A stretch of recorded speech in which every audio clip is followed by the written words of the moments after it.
He is best known among philosophers for his extensive and influential work in the philosophy of time and the philosophy of religion. He is known to the wider public as someone who is able to articulate and defend the doctrines of the Christian faith in a way that is highly accessible, but also philosophically and theologically rigorous. He became a Christian at the age of 16, pursued undergraduate studies at Wheaton College, and holds 2 earned doctorates, one in philosophy from the University of Birmingham and one in theology from the University of Munich. Known as one of the 4 horsemen of the new atheist movement, Sam Harris is the author of the New York Times bestsellers, The Moral Landscape, The End of Faith, and Letter to a Christian Nation. Mr. Harris's writing has been published in over 15 languages. He and his work have been discussed in Newsweek, Time, the New York Times, Scientific American, Nature, Rolling Stone, and many other journals. He received a degree in philosophy from Stanford University and a PhD in neuroscience from UCLA. I want to begin by thanking the Center for Philosophy of Religion for the invitation to participate in tonight's debate. The question of the correct foundation of morality is one that is not only of tremendous academic interest, but also one that has enormous practical application for our lives. Now, to begin with an important point of agreement, Dr. Harris and I agree that there are objective moral values and duties. To say that moral values and duties are objective is to say that they are valid and binding independent of human opinion. For example, to say that the Holocaust was objectively evil is to say that it was evil even though the Nazis who carried it out thought that it was good. And it would still have been evil even if the Nazis had won World War II and succeeded in brainwashing or exterminating everyone who disagreed with them so that everybody thought the Holocaust was good. One of the great merits of Dr. Harris's recent book, The Moral Landscape, is his bold affirmation of the objectivity of moral values and duties. He inveighs against what he calls the overeducated, atheistic, moral nihilists and relativists who refuse to condemn as objectively wrong terrible atrocities like the genital mutilation of little girls. He rightly declares, if only one person in the world held down a terrified, struggling, screaming little girl, cut off her genitals with a septic blade and sewed her back up, the only question would be how severely that person should be punished. What is not in question is that such a person has done something horribly, objectively wrong. The question before us this evening, then, is what is the best foundation for the existence of objective moral values and duties? What grounds them? What makes certain actions objectively good or evil, right or wrong? In tonight's debate, I'm going to defend 2 basic contentions. First, if God exists, then we have a sound foundation for objective moral values and duties. And second, if God does not exist, then we do not have a sound foundation for objective moral values and duties. Now notice that these are conditional claims. I shall not be arguing tonight that God exists. Maybe Dr. Harris is right, that atheism is true. That wouldn't affect the truth of my 2 contentions. All that would follow is that objective moral values and duties would then, contrary to Dr. Harris, not exist. So let's look at that first contention together. If God exists, then we have a sound foundation for objective moral values and duties. Here, I want to examine 2 subpoints with you.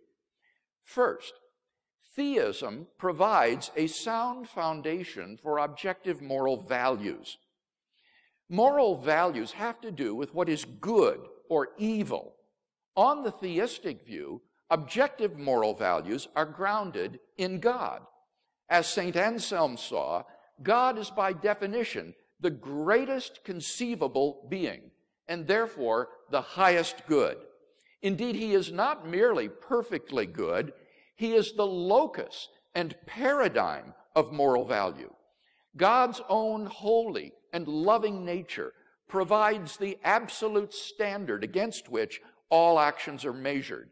He is, by nature, loving, generous, faithful, kind, and so forth. Thus, if God exists, objective moral values exist, wholly independent of human beings.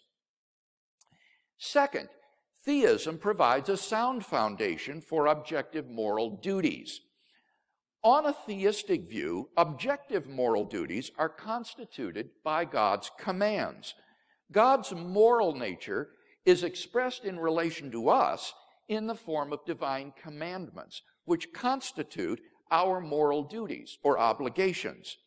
Far from being arbitrary, God's commandments must be consistent with his holy and loving nature. Our duties, then, are constituted by God's commandments, and these, in turn, reflect his essential character. In the Judeo-Christian tradition, the whole moral duty of man can be summed up in the two great commandments. First, you shall love the Lord your God with all your strength and with all your soul and with all your heart and with all your mind. And second, you shall love your neighbor as yourself. On this foundation, we can affirm the objective rightness of love, generosity, self-sacrifice, and equality, and condemn as objectively wrong selfishness, hatred, abuse, discrimination, and oppression. In summary, then, theism has the resources for a sound foundation for morality. It grounds both objective moral values and objective moral duties. And hence, I think it's evident that if God exists, we have a sound foundation for objective moral values and duties. Let's turn then to my second contention, that if God does not exist, then we do not have a sound foundation for objective moral values and duties. Consider first the question of objective moral values. If God does not exist, then what basis remains for the existence of objective moral values? In particular, why think that human beings would have objective moral worth?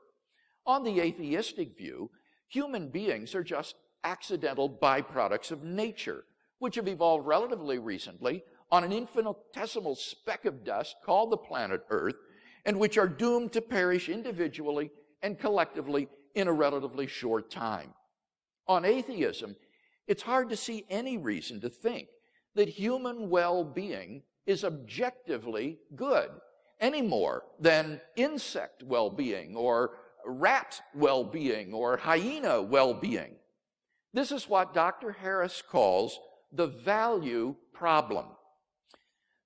The purpose of Dr. Harris's book, The Moral Landscape, is to explain the basis on atheism of the existence of objective moral values. He explicitly rejects the view that moral values are Platonic objects existing independent of the world. So, his only recourse is to try to ground moral values in the natural world. But how can you do that, since nature in and of itself is just morally neutral? On a naturalistic view, moral values are just the behavioral byproducts of biological evolution and social conditioning. Just as a troop of baboons exhibit cooperative and even self-sacrificial behavior because natural selection has determined it to be advantageous in the struggle for survival, so their primate cousins, Homo sapiens, have evolved a sort of herd morality for precisely the same reasons. As a result of sociobiological pressures, there has evolved among Homo sapiens a sort of herd morality which functions well in the perpetuation of our species. But on the atheistic view, there doesn't seem to be anything that makes this morality objectively binding and true. The philosopher of science, Michael Ruse, reports, the position of the modern evolutionist is that humans have an awareness of morality because such an awareness is of biological worth. Morality is a biological adaptation, no less than our hands and feet and teeth, considered as a rationally justifiable set of claims about an objective something, ethics is illusory. I appreciate that when somebody says, love thy neighbor as thyself, they think they are referring above and beyond themselves. Nevertheless, such reference is truly without foundation.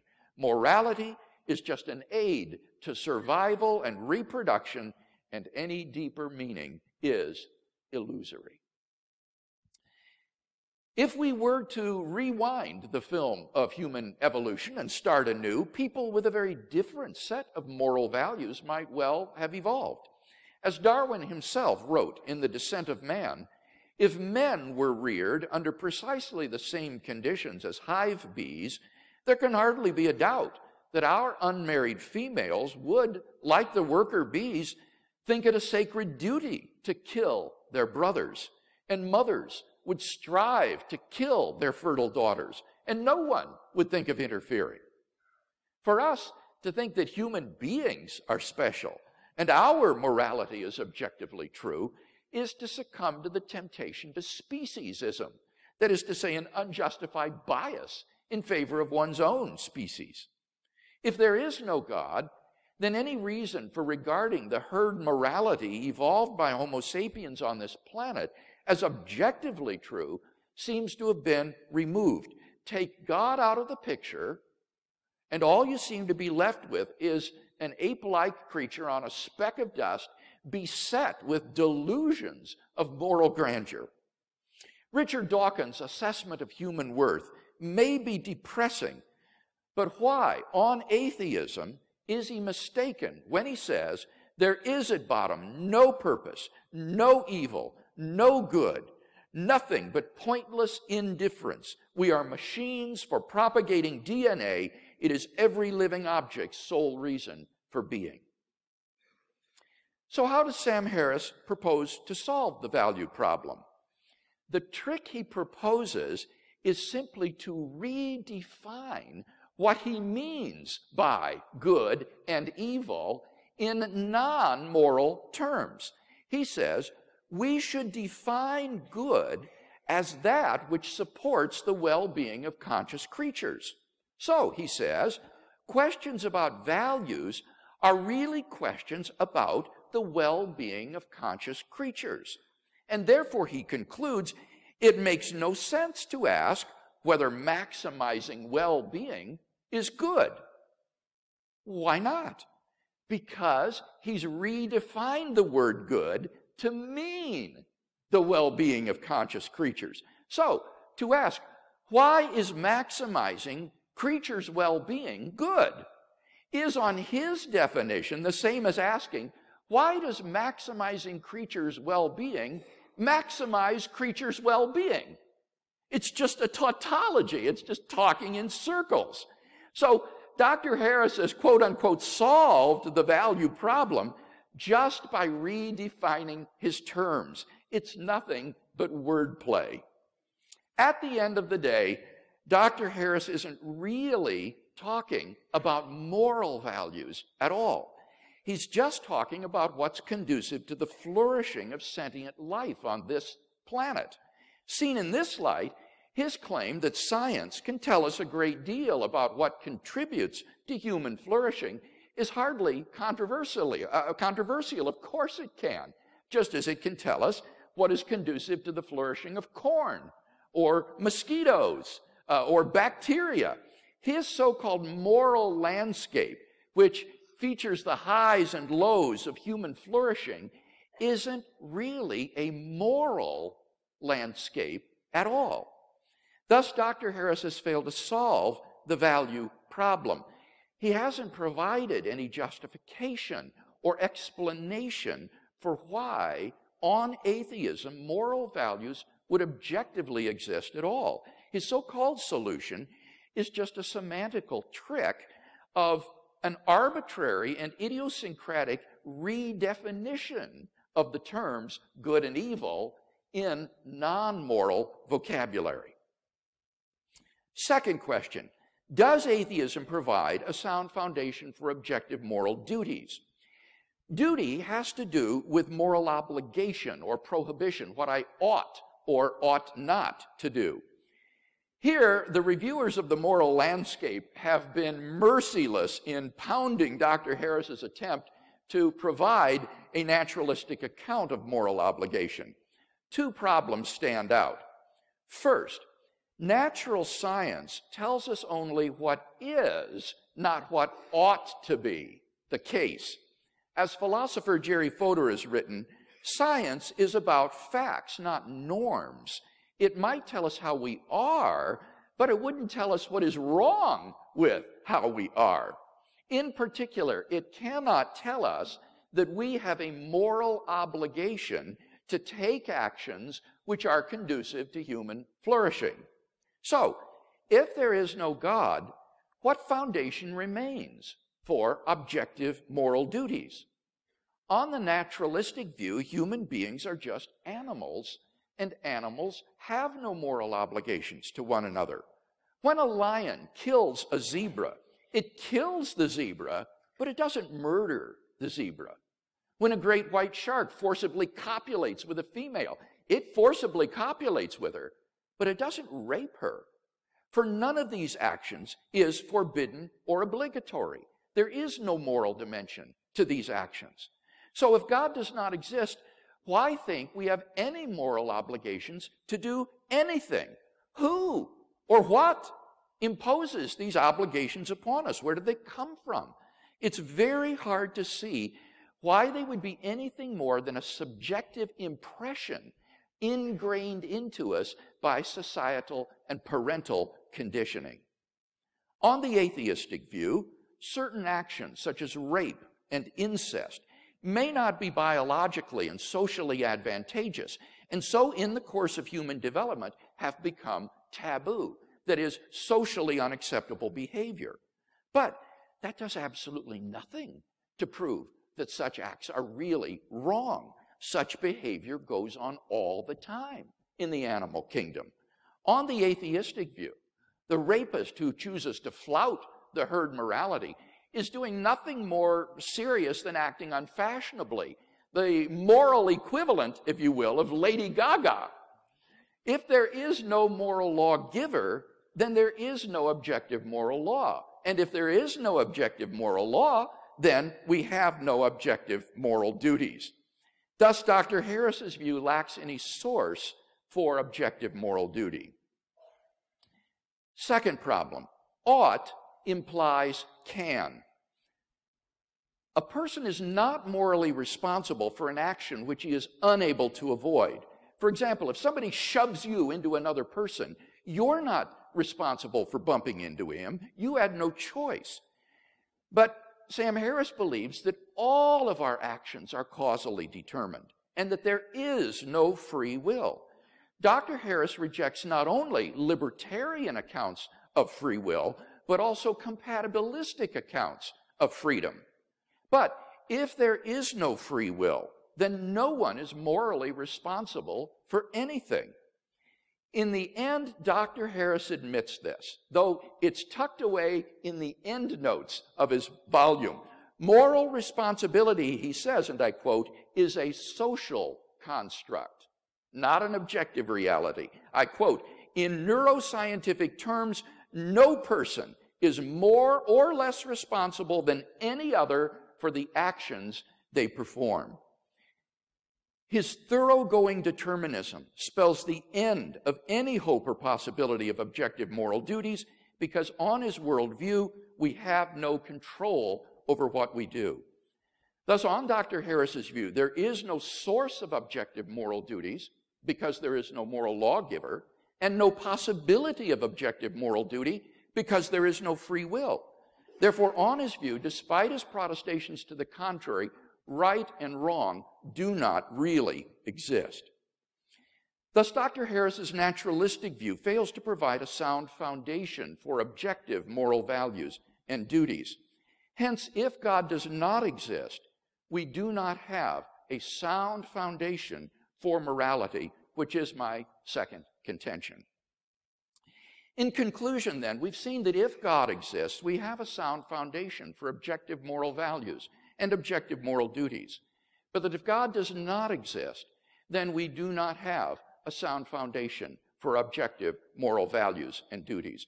Dr. Harris's atheism thus sits very ill with his ethical theory. What I'm offering Dr. Harris tonight is not a new set of moral values. I think by and large we share the same applied ethics. Rather, what I'm offering is a sound foundation for the objective moral values and duties that we both hold dear. Thank you very much.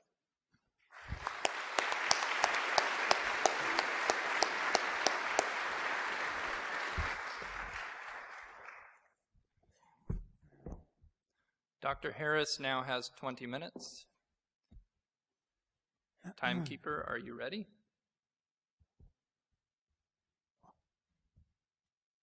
Begin. Well, first let me say it's an honor to be here at Notre Dame, and I'm very happy to be debating Dr. Craig, the one Christian apologist who seems to have put the fear of God into many of my fellow atheists. I've actually gotten more than a few emails this week that more or less read, "Brother, please don't blow this." So you will be the judge. Now, as many of you know, I've spent a fair amount of time criticizing religion. And one of the perks of this job is that you immediately hear from all the people who think that criticizing religion is a terrible thing to do. And strangely, the reason people rise to the defense of God is not that there's so much evidence that God exists, but that they believe that belief in God is the only intellectual framework for an objective morality. And clearly Dr. Craig is among their number. Now, the sense is that without the conviction that moral truths exist, that words like right and wrong and good and evil actually mean something, humanity will just lose its way. That's the fear, and I actually share that fear. I've come to believe that this concern that many religious people have of the erosion of secular morality is not an entirely empty one. Now, I once spoke at an academic meeting on these themes, and I said, as I will say tonight, that once we understand morality in terms of human well-being, we'll be able to make strong claims about which behaviors and ways of life are good for us and which aren't. And I cited as an example the sadism and misogyny of the Taliban as an example of a worldview that was less than perfectly conducive to human flourishing. And it turns out that to denigrate the Taliban at a scientific meeting is to court controversy. Mm-hmm. And after my remarks, I fell into debate with another invited speaker, and this is more or less exactly how our conversation went. She said, "How could you ever say that forcing women to wear burqas is wrong from the point of view of science?" I said, well, because I think it's pretty clear that right and wrong relate to human well-being, and it's just as clear that forcing half the population to live in cloth bags and beating them or killing them when they try to get out is not a way of maximizing human well-being. And she said, well, that's just your opinion. And I said, okay, well, let's make it even easier. Let's say we found a culture that was literally removing the eyeballs of every third child, okay, at birth. Would you then agree that we had found a culture that was not perfectly maximizing human well-being? And she said it would depend on why they were doing it. So after my eyebrows returned from the back of my head, I said, okay, well, let's say they're doing it for religious reasons. Let's say they have a scripture which says every third should walk in darkness or some such nonsense. Yeah. And then she said, well, then you could never say that they were wrong. Okay, and so you should know, I was talking to someone who has a deep background in science and philosophy. She's actually since been appointed to the President's Council on Bioethics. She's one of 13 people advising President Obama on all of the ethical implications of advances in medicine and related science and technology. And she had just delivered a perfectly lucid lecture on the moral implications of neuroscience for the courts. And she was especially concerned that we could be subjecting captured terrorists to lie detection neuroimaging technology. And she viewed this as really an unconscionable violation of cognitive liberty. So on the one hand, her moral scruples were very finely calibrated to recoil from the slightest perceived misstep in ethical terms in our war on terror. And yet she was quite willing to forgive some primitive culture its fondness for removing the eyeballs of children in its religious rituals. And she seemed to me quite terrifyingly detached from the very real suffering of millions of women in Afghanistan at this moment. So I see this double standard as a problem. And strangely, this is precisely the erosion of basic common sense that many religious people are worried about. I hope it'll be clear to you at the end of this hour that religion is not an answer to this problem. Okay, belief in God is not only unnecessary for a universal morality, it is itself a source of moral blindness. Now, it's widely believed that there are two quantities in this universe. There are facts on the one hand, and of course science can give us our most rigorous discussion of these. But then there are values, which many people, like Dr. Craig, think science can't touch. Okay, questions of meaning and morality and what life is good for. Now, of course, everyone thinks that science can help us get what we value, okay, but it can never tell us what we ought to value. Okay, and therefore it cannot, in principle, be applied to the most important questions in human life. Questions like how we should raise our children or what constitutes a good life. Now, it's thought, from the point of view of science, and Dr. Craig just gave voice to this opinion, that when we look at the universe, all we see are patterns of events. Just one thing follows another.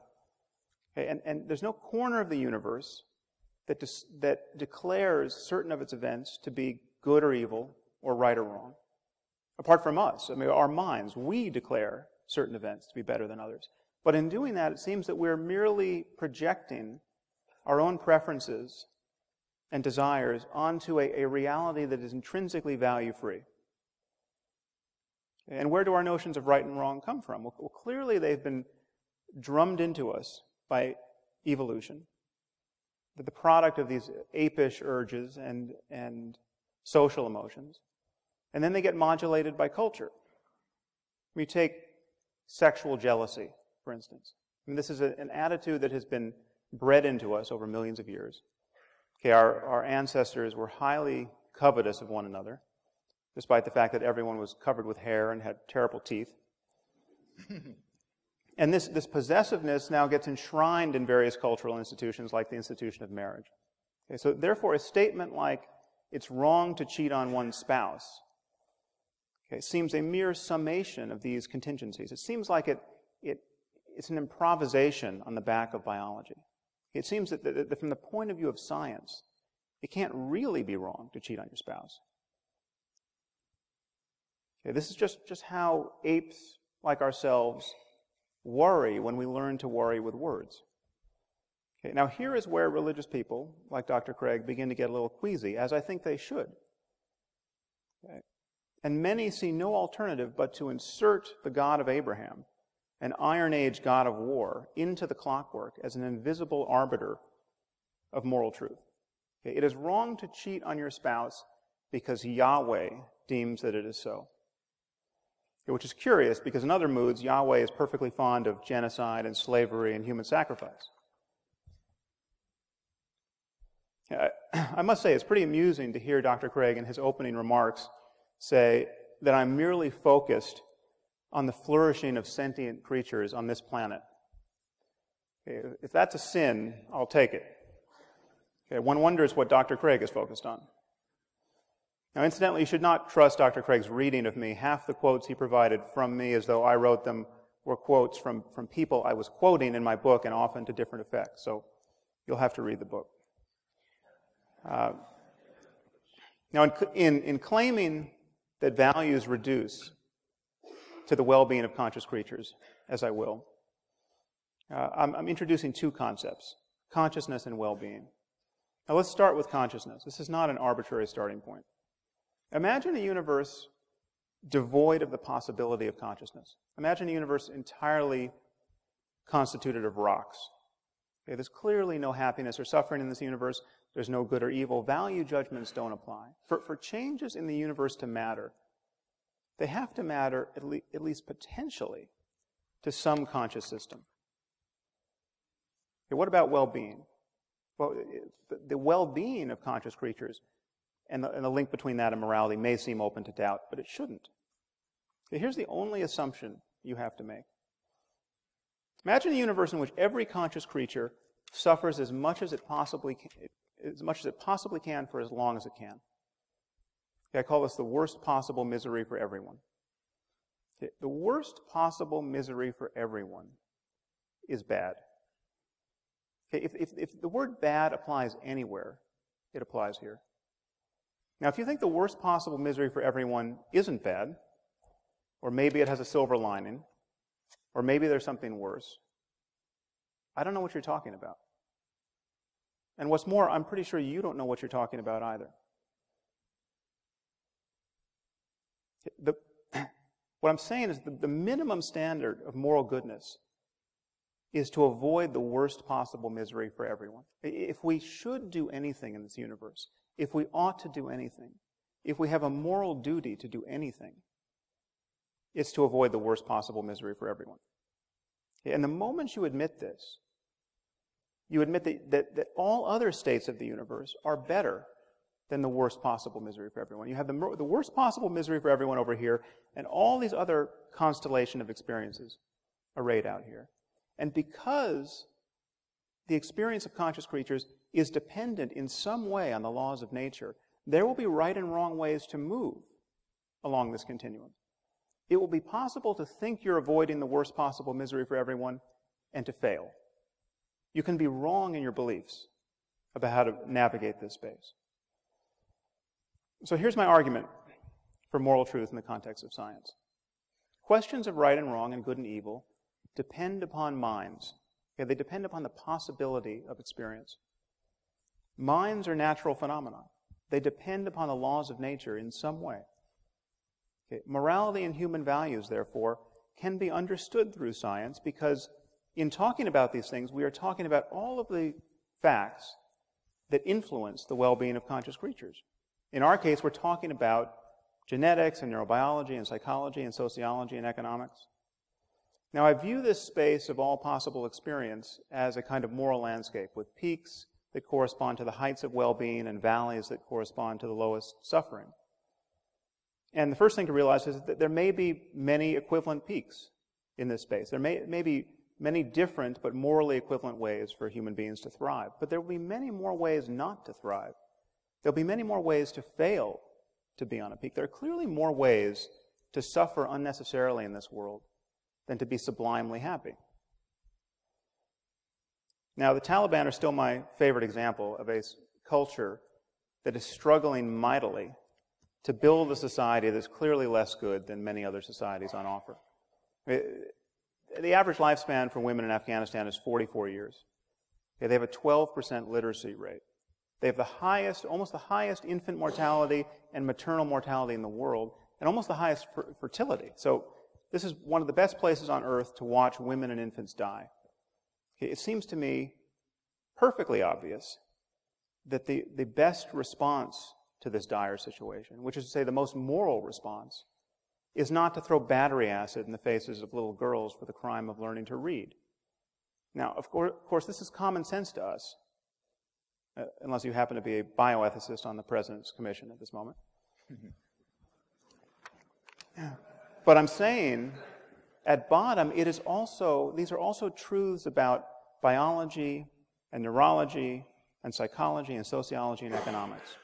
It is not unscientific to say that the Taliban are wrong about morality, that the moment we notice that we know anything at all about human well-being, we have to say this. Okay, now, some people with a little philosophical training may be tempted to say, but what if a father wants to burn off his daughter's face with battery acid? Who are you to say that he's not as moral as we are? What if he has an alternate conception of well-being that's just as legitimate? Or who's to say that we should care about the well-being of little girls? This is the kind of email I get, incidentally. Now, moral skeptics of this kind, and Dr. Craig has essentially endorsed this position, in a way, without God, think that the only way to judge one person's values to be wrong are with respect to another person's values, and all such judgments have to be on a par. Okay, this is not true. There are many ways for my values to be objectively wrong. They can be wrong with respect to deeper values that I hold. They can be wrong with respect to deeper values that I would hold if I were only a deeper person. It's clearly possible to value things that will reliably make you miserable in this life. It's clearly possible to be cognitively and emotionally closed to experiences that you would want if you were only intelligent and knowledgeable enough to want them. It is possible not to know what one is missing in life. So things can be right or wrong or good or evil, quite independent of a person's opinions.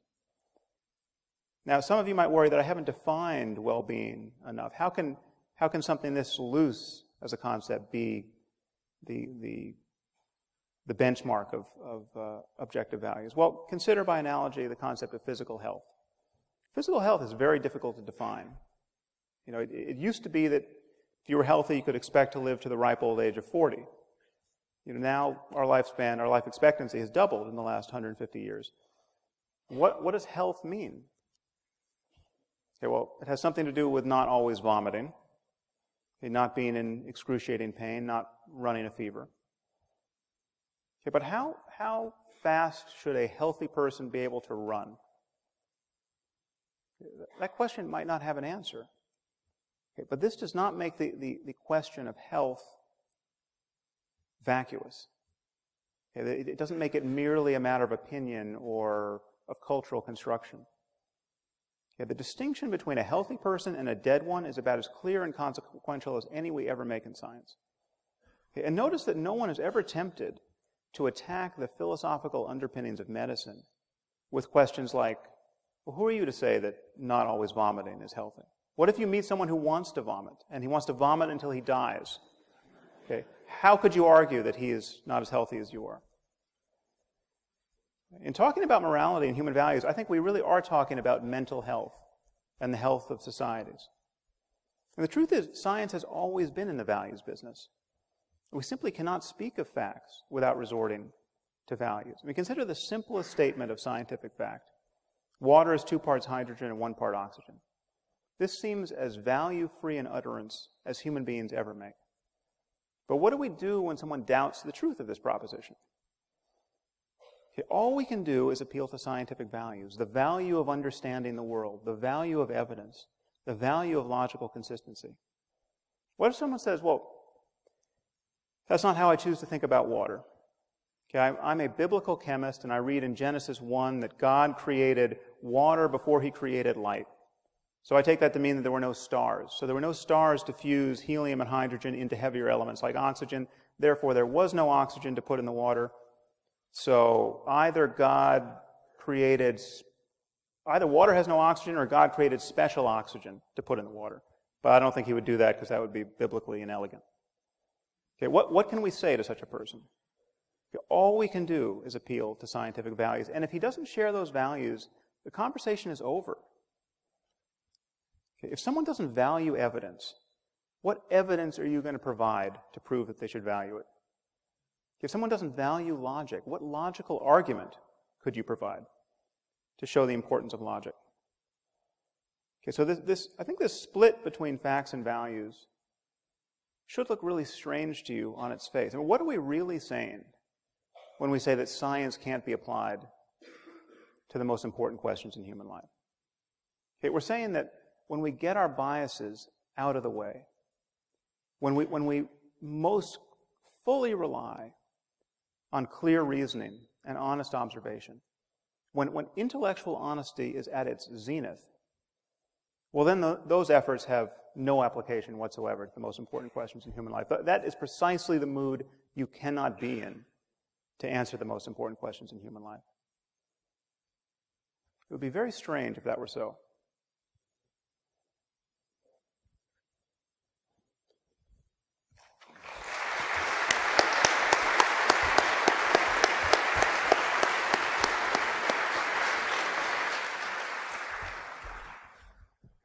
Professor Craig now has 12 minutes for a rebuttal.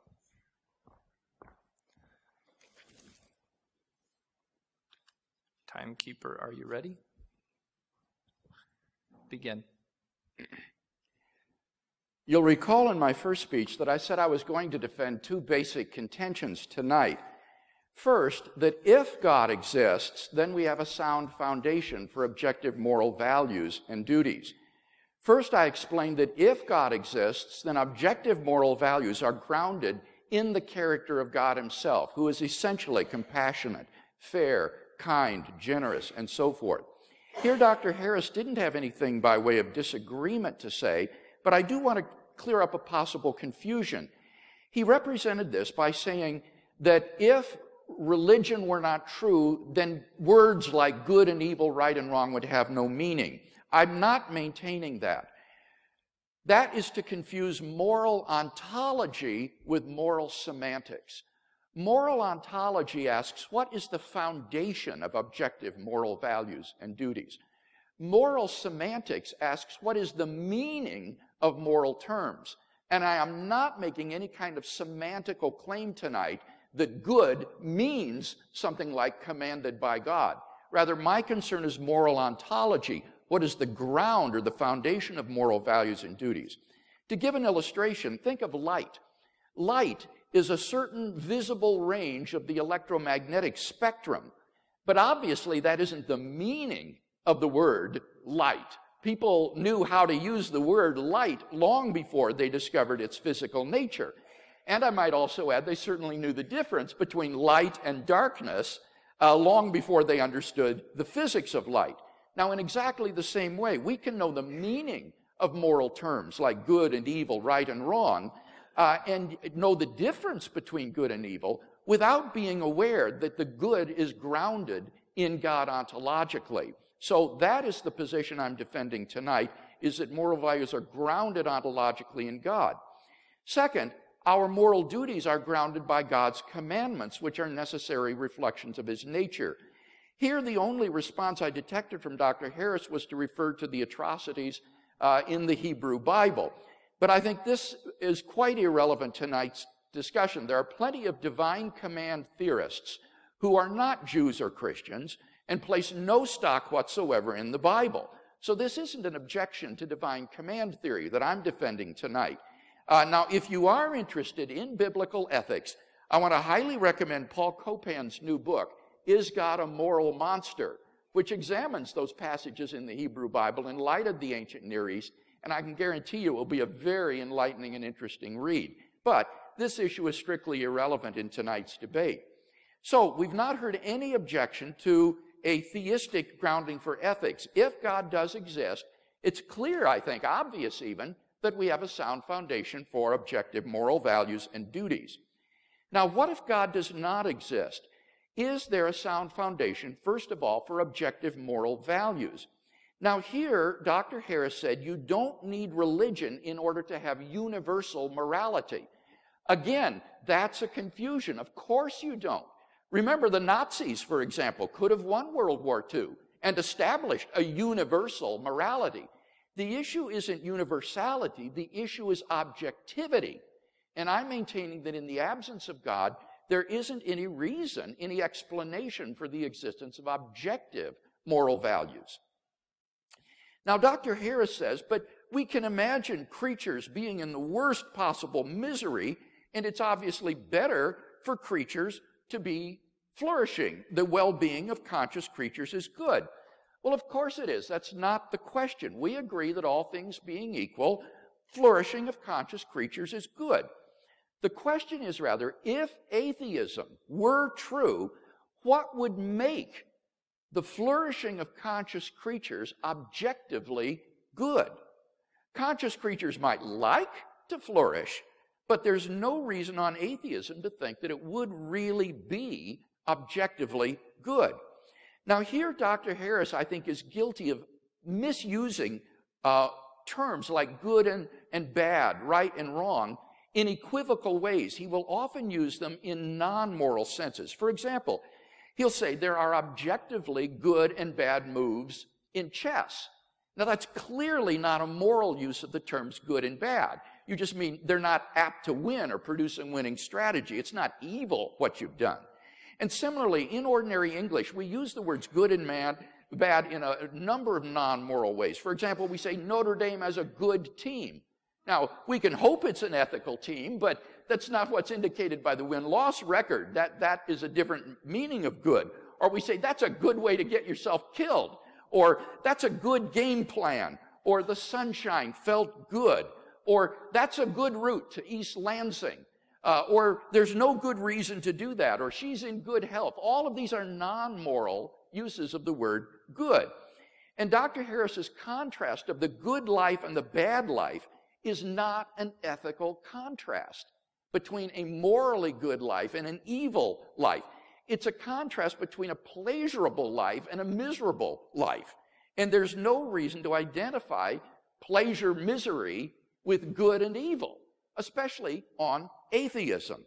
So there's just no reason that's been given on atheism for thinking the flourishing of conscious creatures is objectively good. But Dr. Harris has to defend an even more radical claim than that. He claims that the property of being good is identical with the property of creaturely flourishing. And he's not offered any defense of this radical identity claim. In fact, I think we have a knockdown argument against it. Now, bear with me here. This is a little technical. On the next to last page of his book, Dr. Harris makes the telling admission that if people like rapists, liars, and thieves could be just as happy as good people, then his moral landscape would no longer be a moral landscape. Rather, it would just be a continuum of well-being whose peaks are occupied by good and bad people or evil people alike. Now, what's interesting about this is that earlier in the book, Dr. Harris explained that about 3 million Americans are psychopathic. That is to say, they don't care about the mental states of others. They enjoy inflicting pain on other people.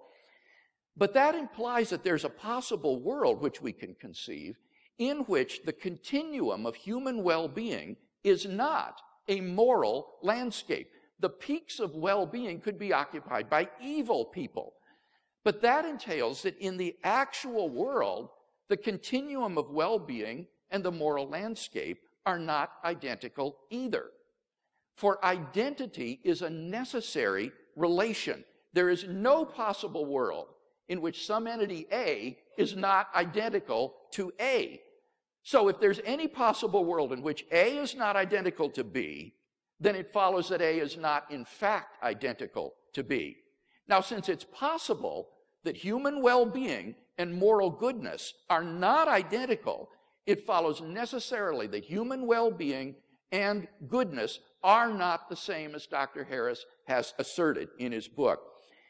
Now, it's not often in philosophy that you get a knockdown argument against a position, but I think we've got one here by granting that it's possible that the continuum of well-being is not identical to the moral landscape. Dr. Harris's view becomes logically incoherent.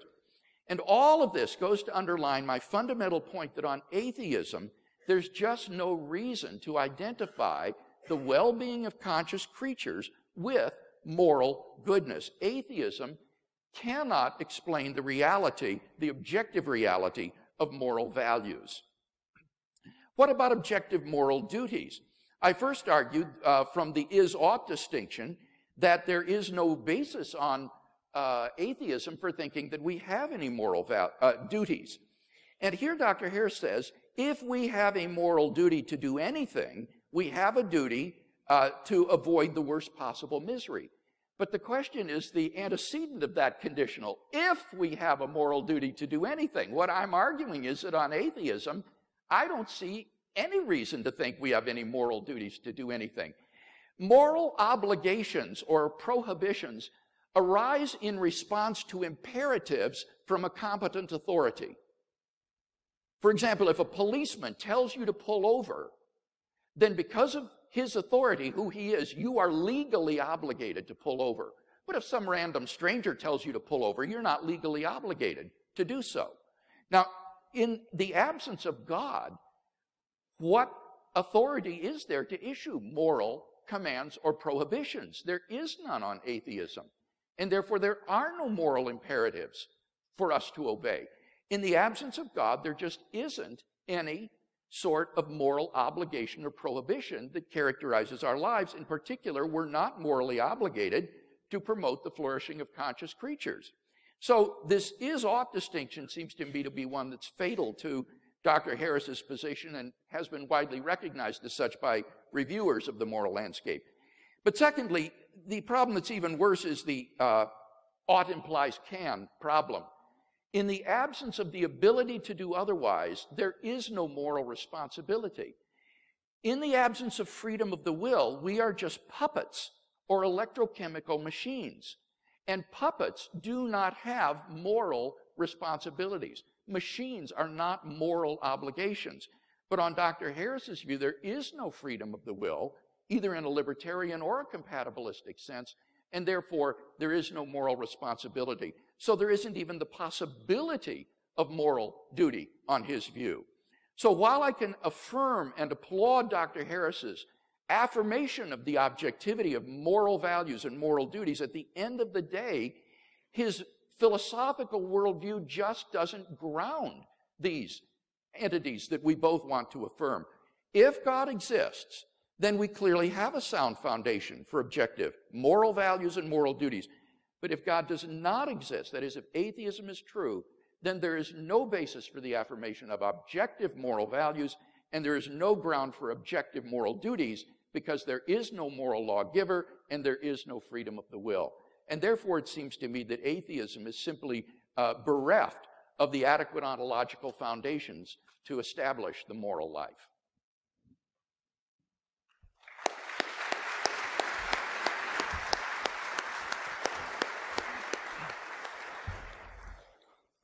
Dr. Harris now has 12 minutes. Timekeeper, are you ready? Begin.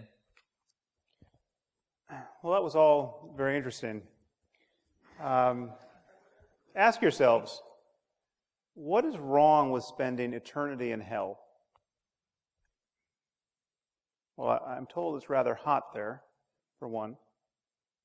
Dr. Craig is not offering an alternative view of morality. Okay, the whole point of Christianity, or so it is imagined, is to safeguard the eternal well-being of human souls. Now, happily, there's absolutely no evidence that the Christian hell exists.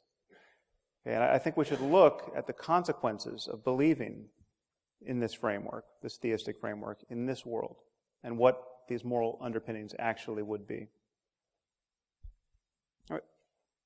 9 million children die every year before they reach the age of 5.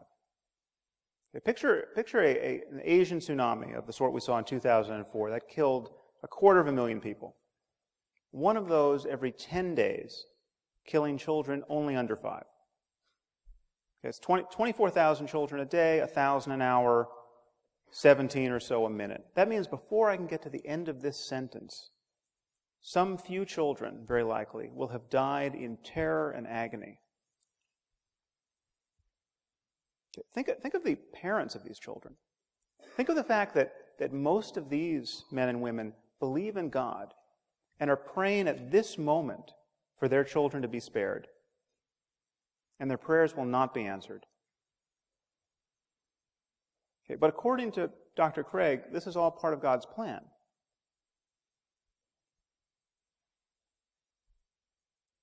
Any God who would allow children by the millions to suffer and die in this way, and their parents to grieve in this way, either can do nothing to help them or doesn't care to. He is therefore either impotent or evil. And worse than that, on Dr. Craig's view, most of these people, many of these people certainly, will be going to hell because they're praying to the wrong God. Just think about that. Okay, through no fault of their own, they were born into the wrong culture where they got the wrong theology and they missed the revelation. Okay, there are 1.2 billion people in India at this moment. Most of them are Hindus, most of them therefore polytheists.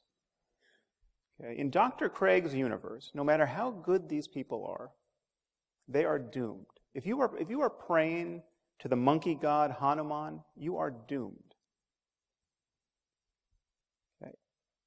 You will be tortured in hell for eternity. Now, is there the slightest evidence for this? No. It just says so in Mark 9 and Matthew 13 and Revelation 14. Okay. Perhaps you'll remember from the Lord of the Rings, it says when the elves die, they go to Valinor, but they can be reborn in Middle-earth. I say that just as a point of comparison. Okay. So God created the cultural isolation of the Hindus.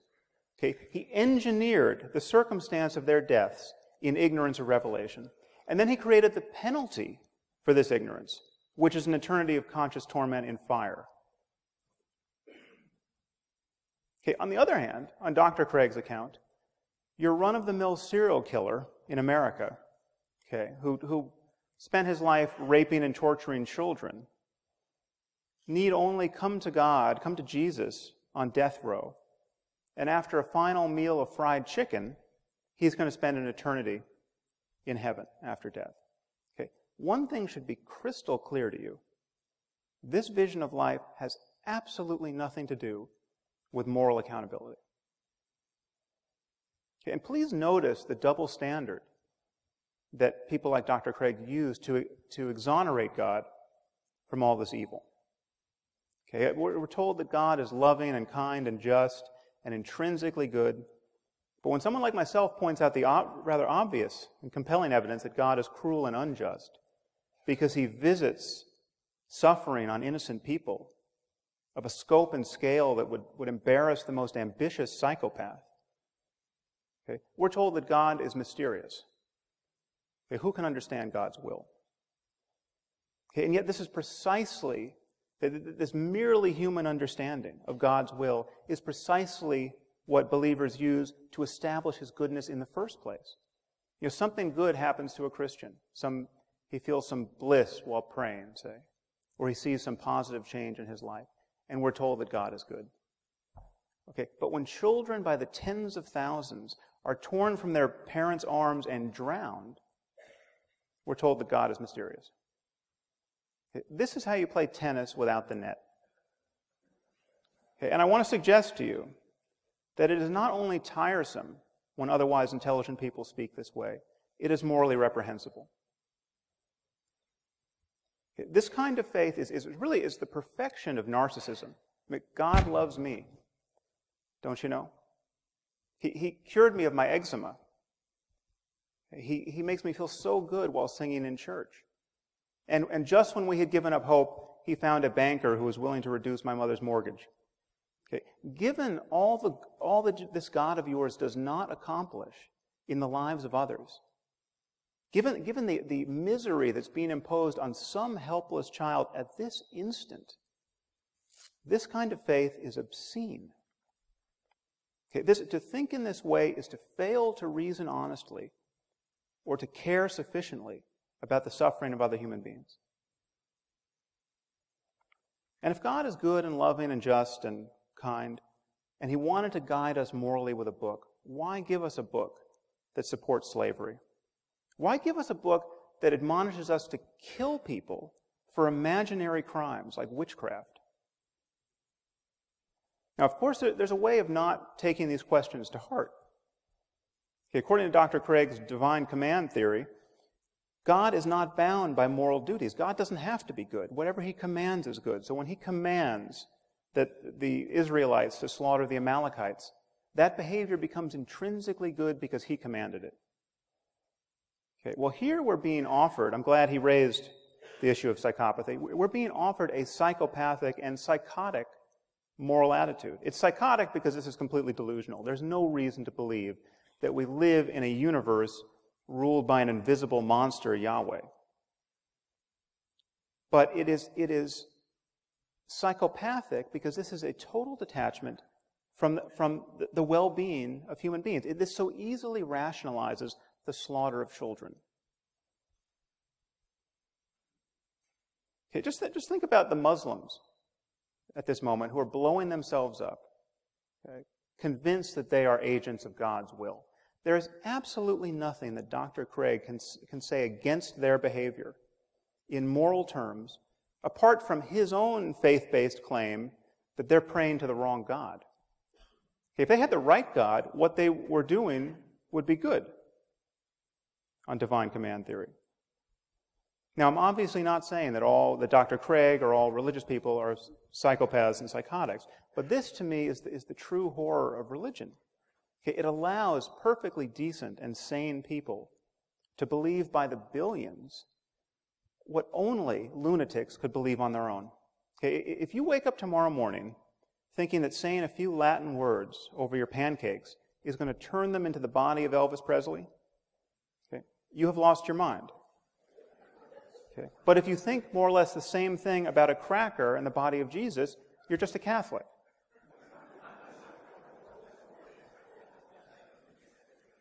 And I'm not the first person to notice that it's a very strange sort of loving God who would make salvation depend on believing in him on bad evidence.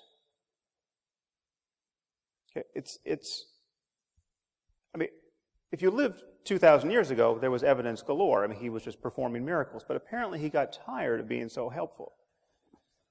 And so now we all inherit this very heavy burden of the doctrine's implausibility.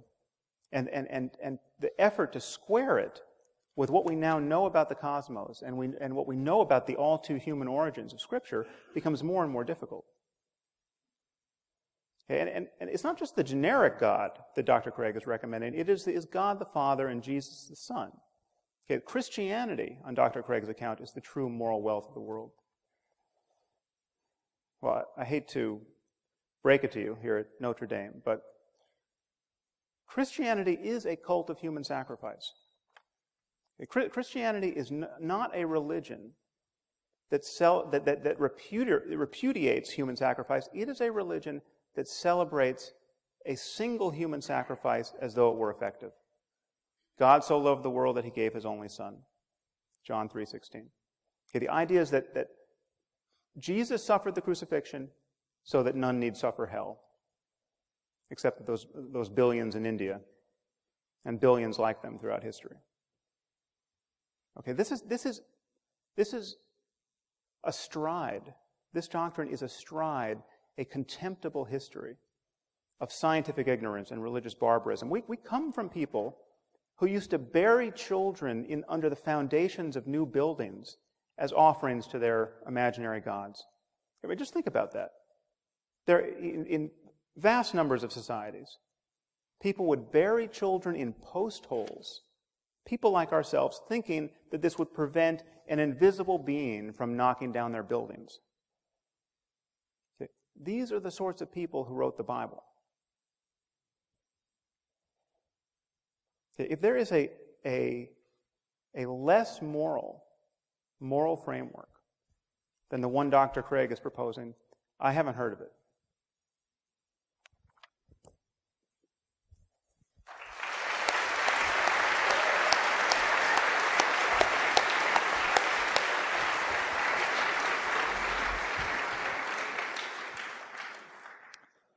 Professor Craig now has 8 minutes for a rebuttal. Timekeeper, are you ready?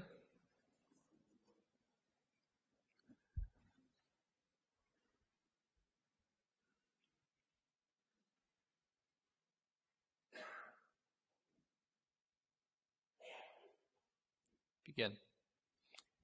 The less moral framework is atheism. Atheism has no grounds for objective moral values or duties.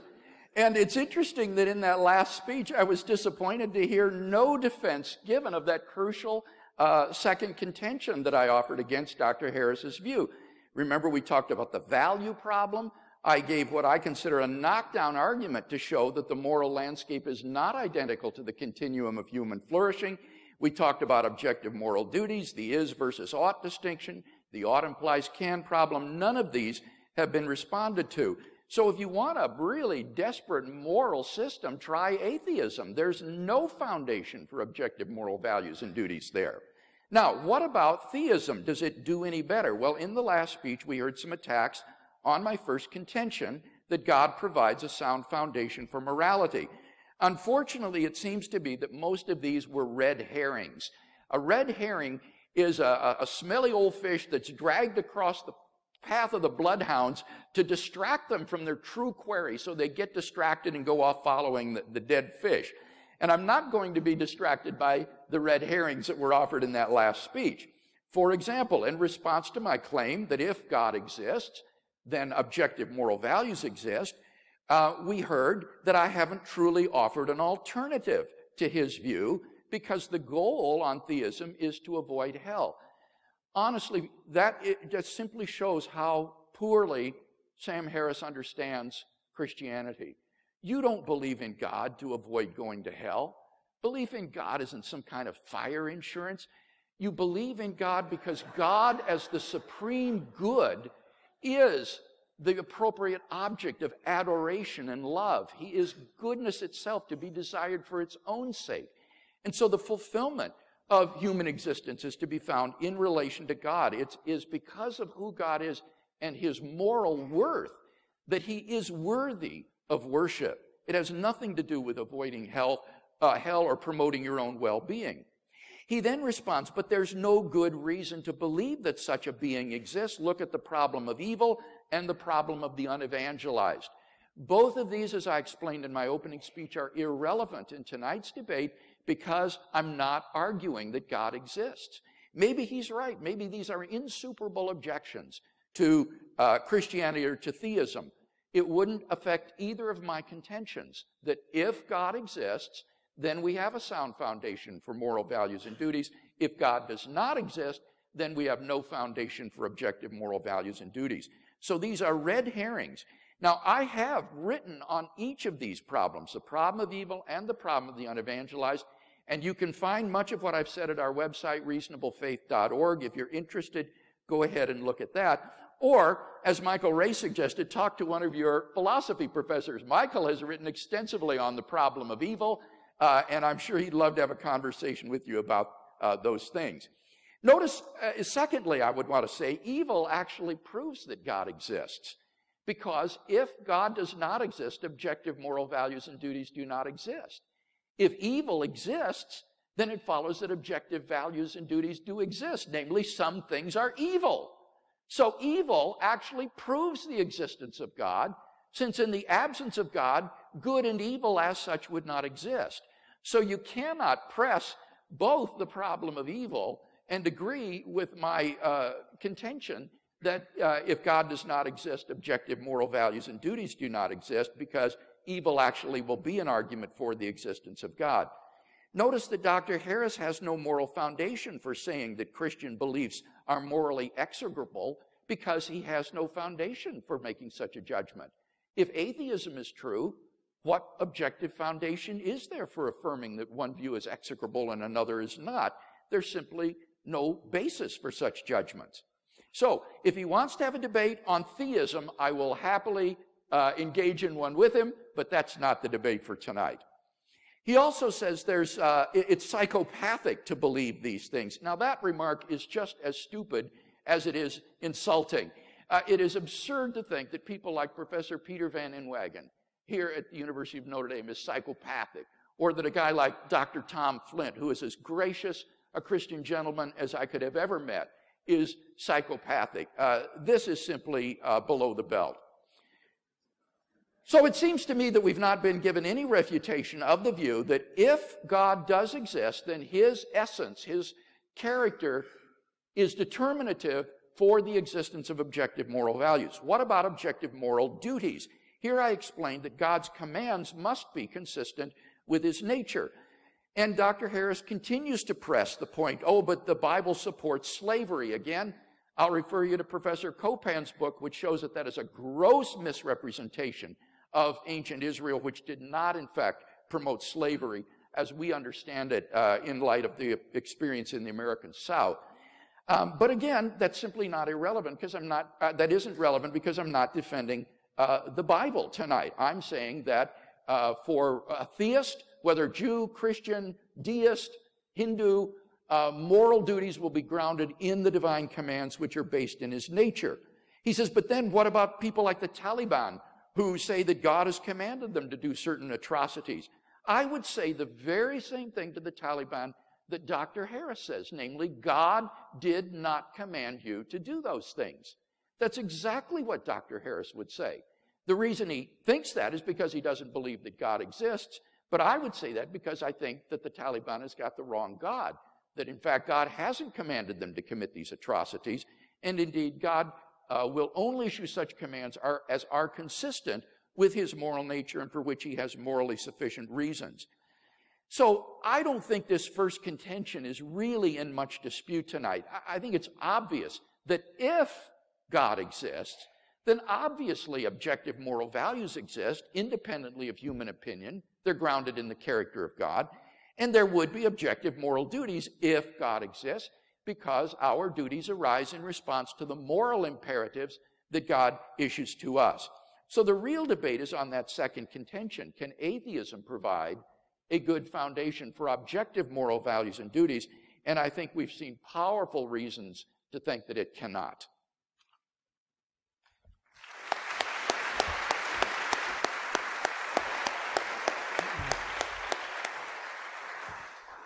Dr. Harris now has 8 minutes. Timekeeper, are you ready? Begin. Well, perhaps you've noticed Dr. Craig has a charming habit of summarizing his opponent's points in a way in which they were not actually given, so I will leave it to you to sort it out on YouTube. Needless to say, I didn't call those esteemed colleagues of his psychopaths, as I made clear. In any case, Dr. Craig has merely defined God as being intrinsically good. If you want to charge someone with merely semantic games, the shoe's on the other foot as well. There is no reason that I can see why there couldn't be an evil God, or several. Okay, but his God is intrinsically good. Goodness is grounded in his very nature. That is a definitional move that he's made. Now, I have presented a positive case for grounding an objective morality in the context of science.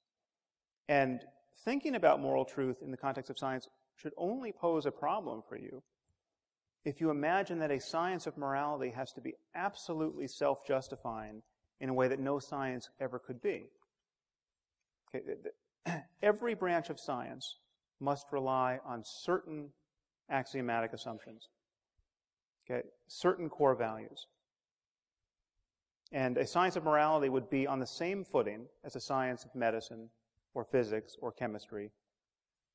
You need only assume that the worst possible misery for everyone is bad and worth avoiding, and indeed the worst case scenario for conscious life.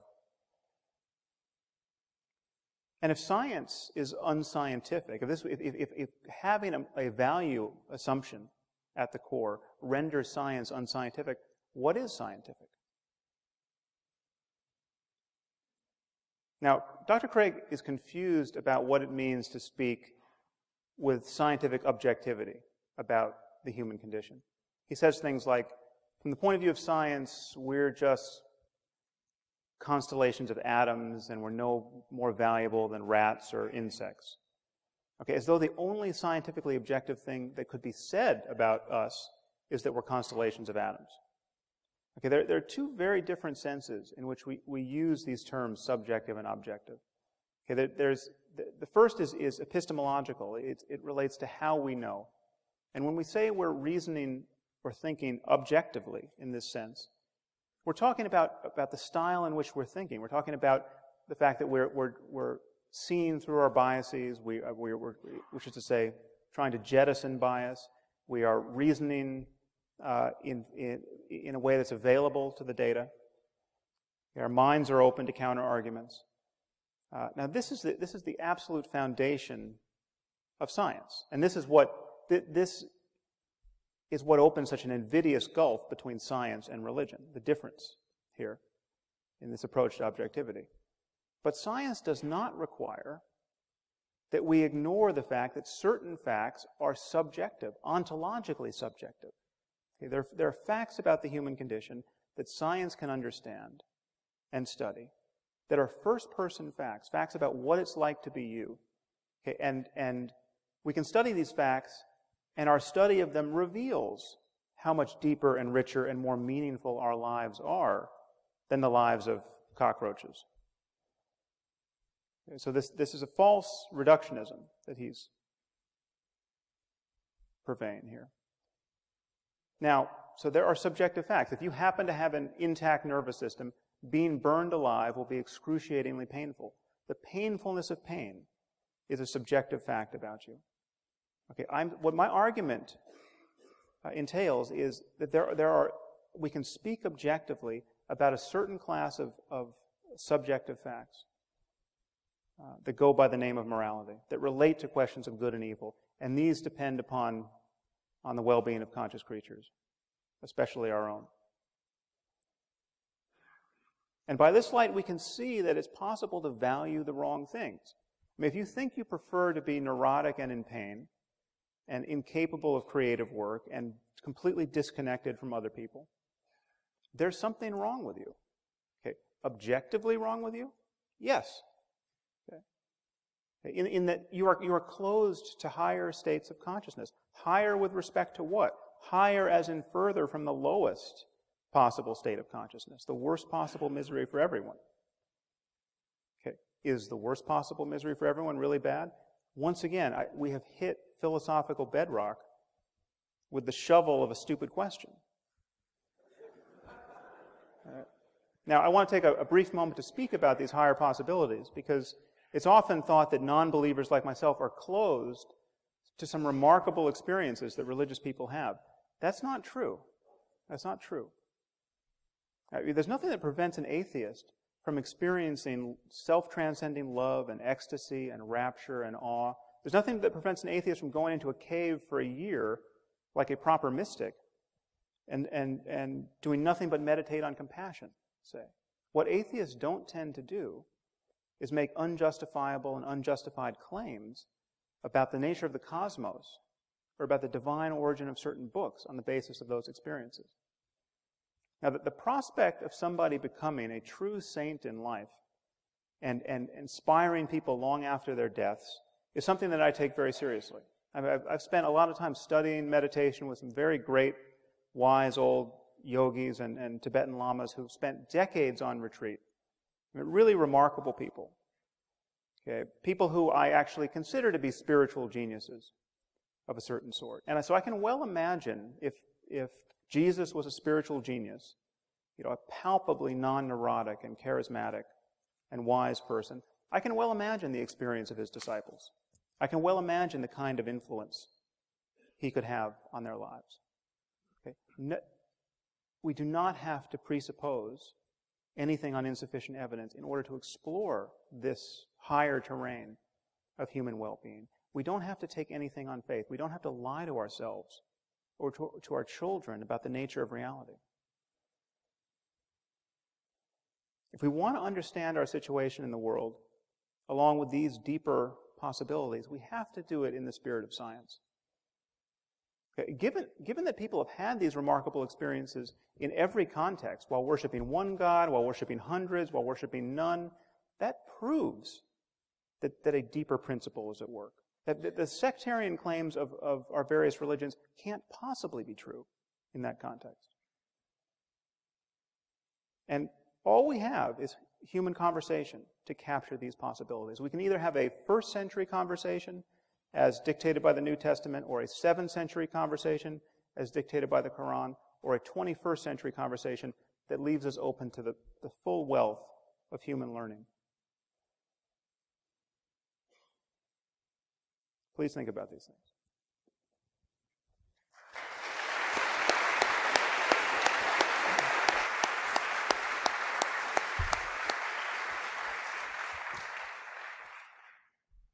We're now moving to 5-minute closing speeches.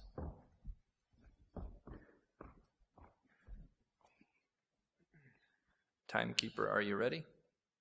Okay, begin. In my closing statement, I'd like to try to draw together some of the threads of the debate and see if we can come to some conclusions. First, I argued that God, if he exists, provides the sound foundation for objective moral values and duties. By the time of his last rebuttal, the only argument that I heard Dr. Harris offering against this position is to say that you're merely defining God as good, which is the same fallacy I accused him of committing. I don't think this is the case at all. God is a being worthy of worship. Any being that is not worthy of worship is not God. And therefore, God must be perfectly good and essentially good. More than that, as Anselm saw, God is the greatest conceivable being. And therefore, he is the very paradigm of goodness itself. He is the greatest good. So once you understand the concept of God, you can see that asking, well, why is God good, is sort of like asking, why are all bachelors unmarried? It's the very concept of the greatest conceivable being, a being worthy of worship, that entails the essential goodness of God. And I think it's evident that if God exists, then we do have objective moral values and duties. Secondly, I argued, if God does not exist, we have no foundation for objective moral values or objective moral duties. I showed that on his view, it is logically impossible to say that the moral landscape is identical to the landscape of the flourishing of conscious beings, and that therefore his view is incoherent. We also looked at the is-ought distinction, and the ought implies can, to which Dr. Harris has never replied in the course of this evening's debate. In his last speech, he said, but we simply must rely upon certain axioms. Well, that's the same as saying you've got to take it by faith. And if these axioms are moral axioms, then I think he's admitting my point, that on atheism, there simply is no ground for believing the objectivity of moral values and duties. He just takes them by a leap of faith. He says, well, there are different senses of the word objective. Yes, of course, and in my opening speech, I made clear the sense in which I was defining the term. I mean valid and binding, independent of human opinion. And moral values are not objectively binding and valid in that way on atheism. He says science can study subjective facts. For example, pain is a subjective fact. Granted, that's certainly true. So my question is the wrongness of an action a subjective fact? On atheism, it's hard to see how it couldn't be anything more than a subjective fact, in which case you cannot say, as Dr. Harris wants to say, and I agree with him, that the genital mutilation of little girls is objectively wrong, not just a subjective opinion. He says, well, but if you're psychopathic or neurotic, there's something wrong with you. Granted, I agree with that. There is something wrong with you. But the question is, on atheism, if atheism were true, would there be anything objectively morally wrong with doing what the psychopath does? He hasn't been able to show that. Indeed, there are no moral duties on his view. And remember, he himself admitted that psychopaths could occupy the peaks of well-being on his so-called moral landscape, and that therefore it is not a moral landscape at all. To conclude, I want to quote from a remarkable article that appeared in the Duke Law Journal by Arthur Allen Leff called Unspeakable Ethics, Unnatural Law. Dr. Leff's difficulty is the same as Dr. Harris's. He wants to find a foundation for moral values and duties, in this case for the law, that would be independent of human opinion, would be objective and would be in the world. And he can't find one. He says, any attempt to ground values in the world is open to the playground bully's retort, who says? And this is how his article concludes. All I can say is this: it looks as if we are all we have. Only if ethics were something unspeakable by us, that is, something transcendent, could law be unnatural and therefore unchallengeable. As things now stand, everything is up for grabs. Nevertheless, napalming babies is bad. Starving the poor is wicked. Buying and selling each other is depraved. There is in the world such a thing as evil. All together now, says who? God help us.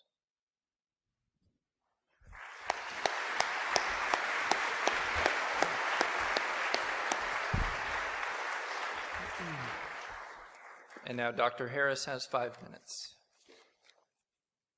Timekeeper, are you ready? Begin. I'm curious, how many of you consider yourselves to be devout Muslims? I see a show of hands. Don't mean to single anyone out, but not many. Now, you're all aware, of course, that the Quran exists and claims to be the perfect word of the creator of the universe. You're aware that once having heard of this possibility and rejecting it, you're all going to hell for eternity. I mean, needless to say, Dr. Craig and I are both going to hell if this vision of life is true. The problem is that everything Dr. Craig has said tonight, with a few modifications, could be said in defense of Islam. In fact, has been said in defense of Islam. Okay, the logic is exactly the same. We have a book that claims to be the word of the creator of the universe. It tells us about the nature of moral reality and how to live within it. But what if Muslims are right? And what if Islam is true? Okay, how should we view God in moral terms? How would we view God in moral terms? Or I should say Allah. Okay, we have been born in the wrong place, to the wrong parents, given the wrong culture, given the wrong theology. Okay, needless to say, Dr. Craig is doomed. He's been thoroughly confused by Christianity. I mean, just appreciate what a bad position he's now in to appreciate the true Word of God. I've been thoroughly misled by science. Okay, where is Allah's compassion? Okay. And yet, He's omnipotent. He could change this in an instant. He could give us a sign that would convince everyone in this room. And yet He's not going to do it. And hell awaits. And hell awaits our children because we can't help but mislead our children. Okay, now just hold this vision in mind. And first appreciate how little sleep you have lost over this possibility. Okay? Just feel in yourself at this moment how carefree you are and will continue to be in the face of this possibility. What are the chances that we're all going to go to hell for eternity because we haven't recognized the Quran to be the perfect word of the creator of the universe? Please know that this is exactly how Christianity appears to someone who's not been indoctrinated by it.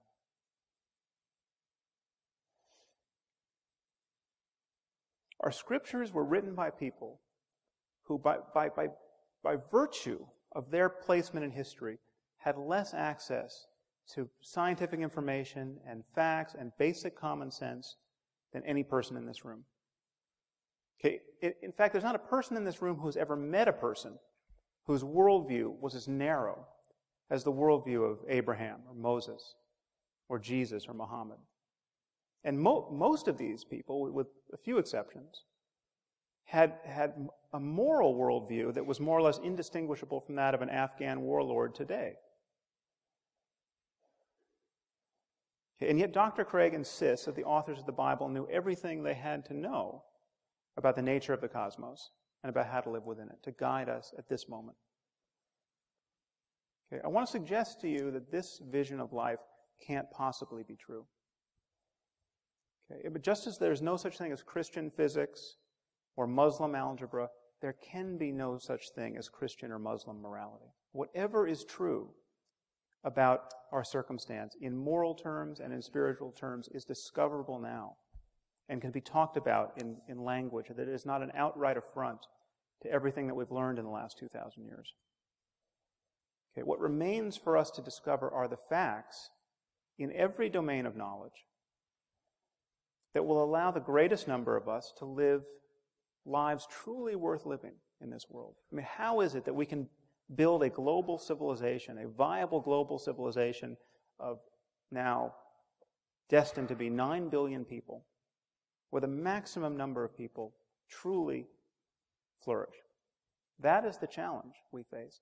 Sectarian moral denominations, okay, a world shattered, balkanized by competing claims about an invisible God, is not the way to do it, apart from the fact that there's no evidence in the first place that should be compelling to us to adopt that view.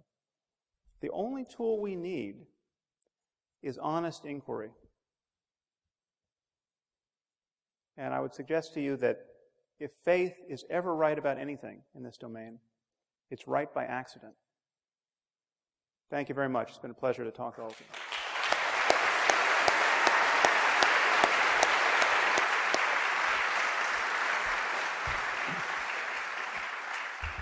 We started 15 minutes late, and so I'm going to allow us to go until 9:15. That gives us 30 minutes for questions.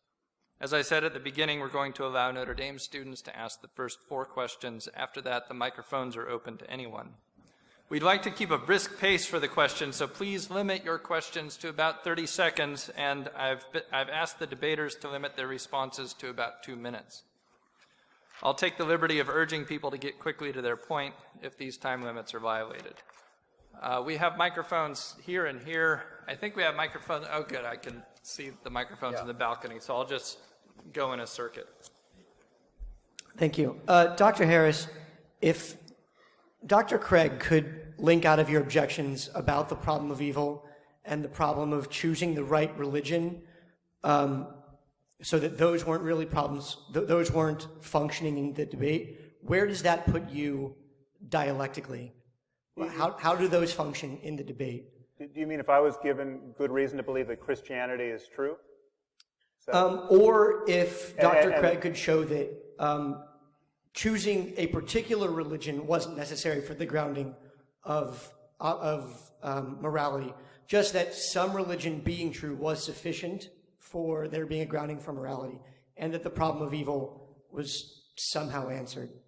Well, I would never be tempted to dispute that we could make up a religion that, if true, would be a grounding of morality. I mean, those imaginary schemes are there for the asking. We could make them up, and in about 5 minutes we could make up a better religion than any that exists. I mean, you just take Christianity and cut out Leviticus and Deuteronomy, and already you've done great work.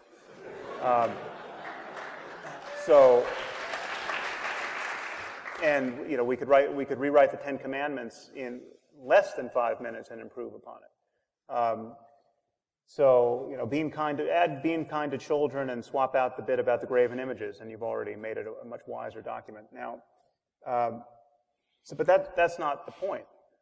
I mean, the point is that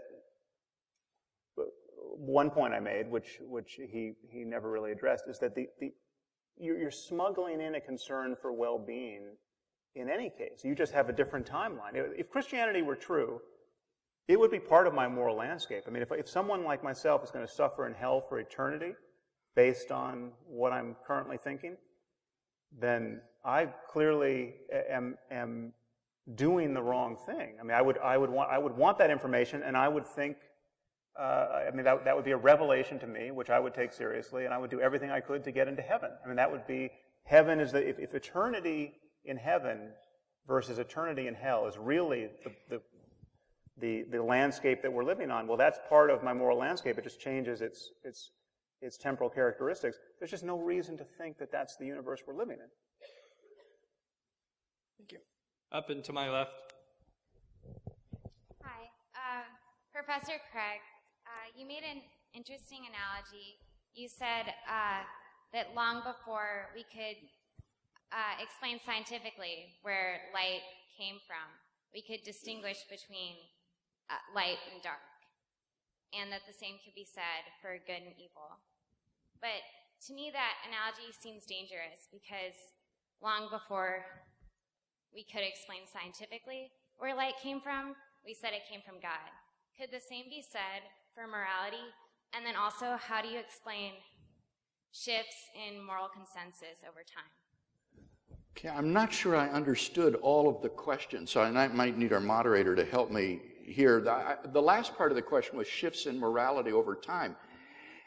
Don't confuse moral ontology with moral epistemology. Moral ontology is the foundation in reality for objective moral values and duties. Moral epistemology is how we come to know the goods that there are and the duties that we have. And clearly, affirming that there are objective moral values and duties doesn't mean that we always know them infallibly. Clearly, over time, there's such a thing as moral growth and moral development. When I look at my own life, I look back at my life as a young man, and I can see certain attitudes and things that I had that I now would be ashamed of morally. I think I've experienced moral growth. So there's no reason to think that the objectivity of moral values and duties implies that there isn't such a thing as moral growth or a clearer apprehension of the good, or sadly, in some cases, a moral degeneration of a society and turning away from good. So these are two different problems, and my concern is moral ontology. Now, I didn't catch the first part of the question. Mike, did you? Yeah, tell me if I misrepresent you, but I take it that she's asking, you say that we understood light and dark before we understood the physics of light. She says, but we posited supernatural explanations for light also at that time. Why not think morality's in the same situation? Yeah, again, I think you misunderstood the analogy there that I'm making. What I'm saying there is distinguishing moral ontology from moral semantics. And what I'm saying is I'm not offering a moral semantical theory about the meaning of the words good and evil, right and wrong. I'm talking about their foundation in reality. And so the example of light was simply to give an example of where people understood the meaning of the English word light, even if they didn't know its physical nature in terms of electromagnetic radiation. Can I clarify? Sorry. I get that you're arguing that there needs to be a source for good and evil. That makes sense. So why does that source have to be God? Could it not be that we just haven't discovered what the source is yet? Well, that would be my second contention, that in the absence of God, I can't see any foundation that would be left for affirming the objectivity of moral values, and particularly the value of human beings and conscious life on this planet. And then that second problem about objective moral duties is especially serious, the is-ought distinction, and then the ought implies can problem, no free will. So that would just be to reiterate the arguments I've already given as to why I think in the absence of God, there wouldn't be objective moral values and duties. I allowed the follow-up only because there was misunderstanding, just so you know. Up and to my right. Yeah, I've got a question for Dr. Harris. So a lot of the argument, I guess, I felt like it depended a lot on the definition of good and bad, right and wrong. And I wanted to ask you if you thought it would be possible for there to be, so I've got a two-part question, for there to be a hypothetical God that, scratch everything you know about Judaism, Christianity, Hinduism, create your own new God, and if it would be hypothetical for this God to perfectly align with your definition of moral theory. So say that this God says and commands that good and bad are dependent on the well-being of conscious animals. And then simultaneously to that question, whether you think a God of love does just that. Because it seems to me, in my experience and looking at history, that there is no greater continuum across human history than the presence of love, and the fact that we've had marriage, whether homosexual, heterosexual, transgender, from the moment we've been living animals. And so if that really is the root of our well-being, then how does a God of love not promote well-being? So, but answer the first part first. Yeah. Well, love clearly has a lot to do with our well-being. And if there were a God of love who was really acting like a God of love and was making, the problem is the existence of God doesn't really add to the moral stature of love in that case, because, or the moral stature of the good. I mean, this goes to the Euthyphro dilemma that we haven't spoken about, probably mercifully. But I mean, if it's either intrinsically good or it isn't, and for God to say it's good doesn't make it more good, and it's not good by fiat. So he's either saying it's good because it is good, in which case we can just deal with the fact that it is good, or it's just good because he says it's good, but then he can say any evil thing is good, which Dr. Craig's God does rather often, apparently. So, but love is clearly something we desperately want in our lives, and we're right to want it. We're deeply social creatures, and the fear that is sort of circulating here that well-being somehow leaves something out that's important, I think, and I argue at some length in my book, is quite unfounded, because whatever you bring to me which is truly important, you say, okay, you're talking about well-being, but here I'm talking about self-transcending love. This is really important. Well, self-transcending love is a probably at the core of the deepest well-being that we can experience as human beings. But likewise, if the Christian hell exists and awaits me, well-being in the end is predicated on avoiding those flames. And so that means all of it, you're smuggling in a concern about consciousness and its future changes, whatever you bring in the moral domain. And so I'm saying we must be honest about that. We ground this in consciousness, and then we can talk about how human beings like ourselves can thrive. And I would grant you that love is probably on the top of the list. Down here to my right. Mr. Harris, from my personal experience and from my faith, I find that Christ's first commandment was to love thy neighbor and thy God. And I believe that if you are a Muslim, then you follow through with that. If you are a devout Muslim and you care about the well-being of all mankind. And it's kind of in relation to my next question, which is like, how would a naturalist respond to amazing miracles by God, which, like, say, the miracle of the sun, which was witnessed by 30,000 to 100,000 people in Fatima, Portugal in 1917, as well as miracles of the Eucharist, in which the Eucharist actually starts to form veins and bleed, and where this blood is actually tested and is found to be AB positive from the left ventricle of the heart. And it's actually been researched under leading pathologists in New Zealand to actually be throbbing and living as it was in his laboratory for the 30 days. Okay.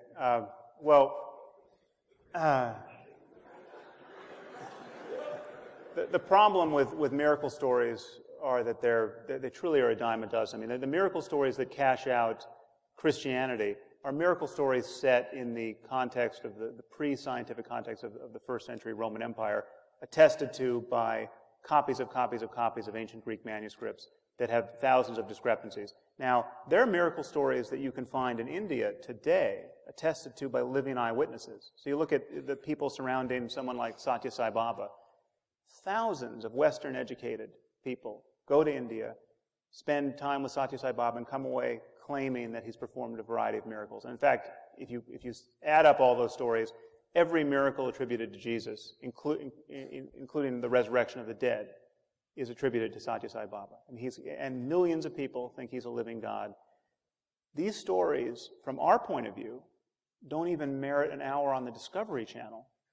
Okay? And yet, 2.3 billion people think that the miracles of Jesus are worth organizing your life around. And that I think is an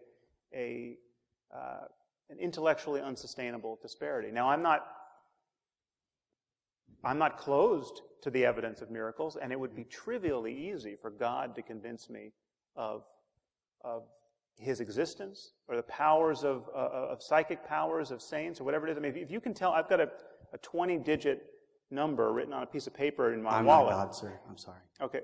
But if you tell me what that number is, then we have a very interesting miracle on our hands. And I still don't... I can't let the follow-ups continue. Sorry. We have a whole bunch of people lined up. Yes, over here. Dr. Craig, I know you wanted to kind of stay away from the epistemological questions, but I need some advice. Because accepting an objective good, I guess, where do we go from that practically? Because something happened to me last night where, I've been a Christian, but last night God appeared to me and he told me that homosexual lovemaking was every bit as beautiful and loving and good as heterosexual procreative sex in the system of marriage. And he said, come and let everyone know that. I said, no, God, they won't believe me. They will not believe me. How do I? Where do we go from here practically with divine revelation? Do I leave my church and follow? Your feigned sincerity about this, isn't fooling anybody. It's not the topic of tonight's debate.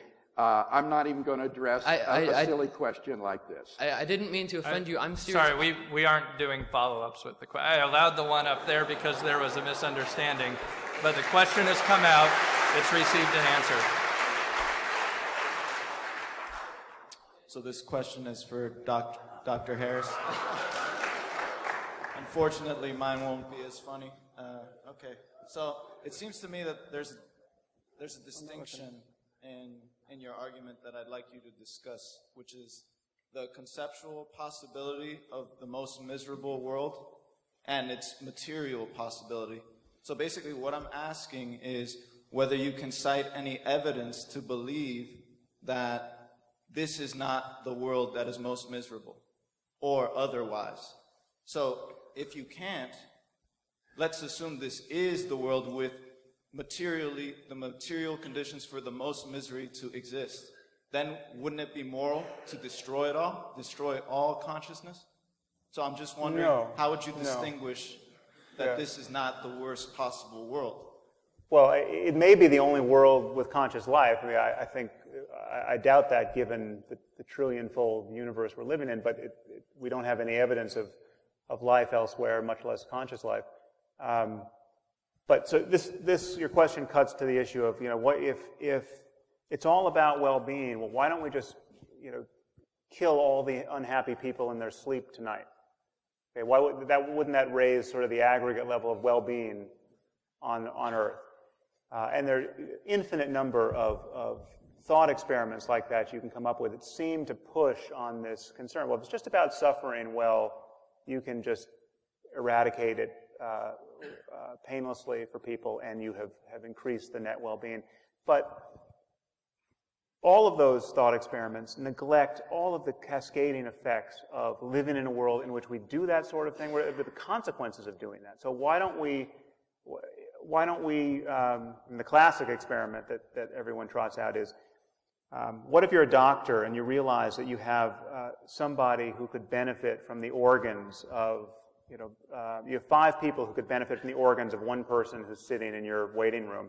So you go into your waiting room, you knock him out, and you euthanize him, you vivisect him, and you give away his organs. Okay, that seems like it's a net benefit to 5 people. Okay, but if we were all living in a world where at any moment your doctor could vivisect you and steal your organs, that would have rather obvious, ghastly consequences that none of us would want to submit to. And our intuitions about the sanctity of human life, caring for people, treating people as ends in themselves rather than means to some other end, all of that conserves intuitions we have about trust and its importance in life, and all of these ways in which we are knit together as a community, and ways in which we only rise or fall together. I mean, so it's in a very important sense, our happiness is dependent upon the happiness of others. I mean, we are not atomized selves that are radically separate. So this idea that killing everyone, I mean, first of all, killing everyone would eradicate all the suffering, yes, but it would also foreclose all the happiness. I mean, it would nullify every possibility of experience. So if you think that a universe where the lights are on is better than a universe where the lights are off, then turning the lights off is worse. But I could imagine a universe which it would be worth turning the lights off in. I mean, the Christian hell is one of them. You'd be doing people a lot of good. The question is whether you know this. Sorry, no follow-ups. Okay. I'm going to be really strict about this. Thank you for answering the question. Well, to answer your question, if this is the only world, well, then it is by definition both the most miserable and the happiest. And everything in between. And now I just have no idea what else is out there. Up on my right. Dr. Craig, when discussing Islam, and more specifically the Taliban, you said that they have the wrong God, citing, I assume, their violent attacks based on jihad. And because of that, how do you know that you have the right God? And if you do have the right God, what explanation can you offer for him authorizing the Crusades? Again, this isn't the topic of the debate tonight, but let me just say that one of the side areas that I specialized in my theological studies in Germany is Islam. And I'm persuaded that there are better reasons for believing that God has revealed himself decisively in Jesus of Nazareth by raising him from the dead after his crucifixion, whereas Islam is committed not only to the fact that Jesus wasn't raised from the dead, but that he was not even crucified, which is the one historical fact about Jesus of Nazareth that is universally acknowledged by New Testament critics across the spectrum. And so, with all the best will in the world, I could not be a Muslim. I see a lot of points of commonality. I applaud the monotheism of Islam, but in the end, I think that the Muslim faith gets it wrong about Jesus. So, Dr. Harris, I think that you've posed some interesting challenges to Christianity and to theism in general, but I want to return to the issue of debate, which is the objectivity of morality. And so, you say that you can base objective morality on the assumption that that this worst possible world is bad. So I think that we can all agree on that statement, that it is bad, but what's to say that that's not simply just a subjective assertion, that it's just something based on human opinion? I don't see any reason to think that that's an objective. Right. Well, I tried to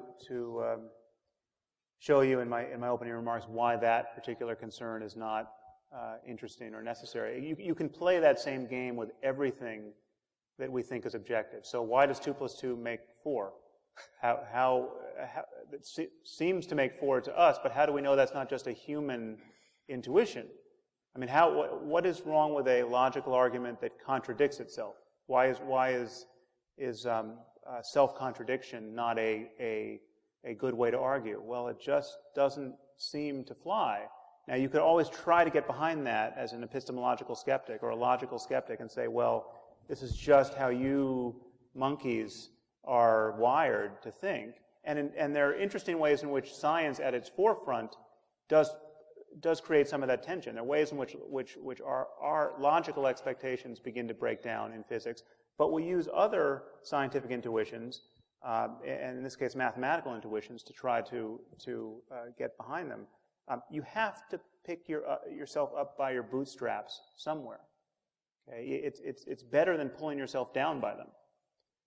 And so you have to every objective paradigm has to make a first move. It has to step into the light based on some axiomatic judgment that is not self-justifying. Gödel proved this in logic, and if this is true for arithmetic, it's true for things far more complicated than arithmetic. I'm saying that a recognition that this universe offers a spectrum of experience, on the one hand truly intolerable, and on the other sublimely wonderful, and that we all know that movement across this spectrum toward the sublime is better than movement toward the unendurable and pointless suffering. Now, that's, again, you might ask, well, what about suffering that actually turns out to be good in the end? What about the suffering of, the stress of learning to play a musical instrument or whatever? Again, that's not a counter. I mean, there are ways to climb. We might have to go down a little bit to go up to a higher place on this landscape, and that we can make sense of that kind of struggle. And so I'm not equating the good with mere pleasure in a way that Dr. Craig suggested. Okay, thank you. Yes, Dr. Craig, in your refutation of Mr. Harris, you rely very heavily on the distinction between is statements and ought statements, where you could take the entire collection of known is statements and never be able to logically derive an ought statement. So I have one question for you. Is the statement, God exists, an is statement or an ought statement? That's an is statement. So you can't derive any moral, objective duties from it? Not from that alone. Then you have unstated premises in your argument. Well, no, I stated them clearly. I said that they're based in God's commandments, and that moral obligations and duties arise in response to imperatives issued by a competent authority. And so I would see that our moral duties are grounded in the imperatives issued by the good itself. Can I actually just add one piece there? Because I want to bring back this notion of psychopathy, because it now strikes me as even more relevant than I thought. So this idea of that morality comes merely from the mere issuance of a competent authority. One of the features of psychopathy is an inability to distinguish true moral precepts that relate to the well-being of people and things that merely issue from a competent authority. So if you ask children sitting in a classroom, is it okay to drink a soda in class if the teacher gives you permission? Most of them will say yes. If you ask them, is it okay to punch your neighbor in the face if the teacher gives you permission? They immediately recognize the distinction between a moral infraction and a mere conventional rule. And this is very young children. But children at risk for psychopathy don't. Children at risk for psychopathy think that rules are just given by an authority. So if the teacher tells you can punch a child in the face, you can punch a child in the face.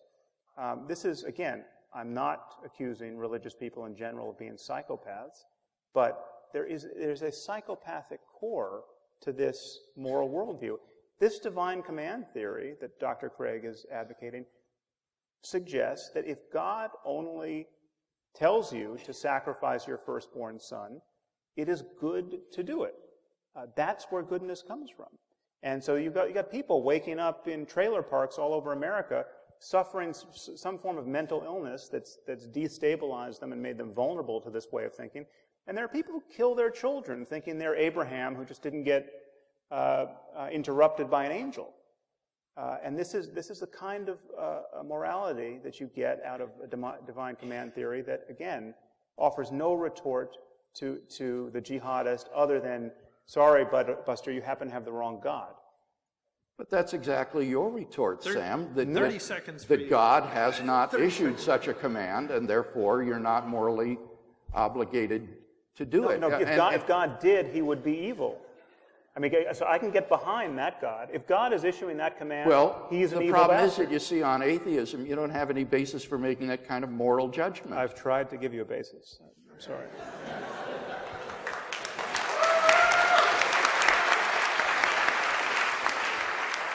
We have time for one more question up there. This is for Dr. Craig. I wanted to ask you about a consensus. About what? Consensus. Consensus? Yeah, so if we're all looking for the same answer to a question, I think we would value a consensus. And the idea of a consensus is something that's very much valued within scientific thought. So if God is the basis for morality, it seems like it would be easy to come up with a consensus. And yet within Christianity, among Christians who are reading the same Bible and worshiping the same God, you find an absence of consensus, where questions like, is evolution true or is homosexuality wrong, there's a vast variety of debate within Christianity, almost as much as there is with Christianity and secularism. And yet in the secular world, those questions, we have found consensus and they've generally been put to rest. So do you value consensus, and how do you account for the lack of that within the Christian? Well, consensus on doctrinal issues is not relevant here. You would have to be talking about a lack of consensus on moral issues, and I think there would largely be a consensus on moral issues. As I said in my first speech, I'm not offering Dr. Harris a new set of applied ethical values. I think we largely agree on the issues of applied ethics. What I'm offering to him is a sound foundation for the moral values and duties that we both hold dear and recognize. So any disagreement about the perception of moral values is an epistemological question, not an ontological question. My argument is that on atheism, human beings are just animals. They're electrochemical machines. They don't even have free will, and therefore there is no objective moral duty. There is no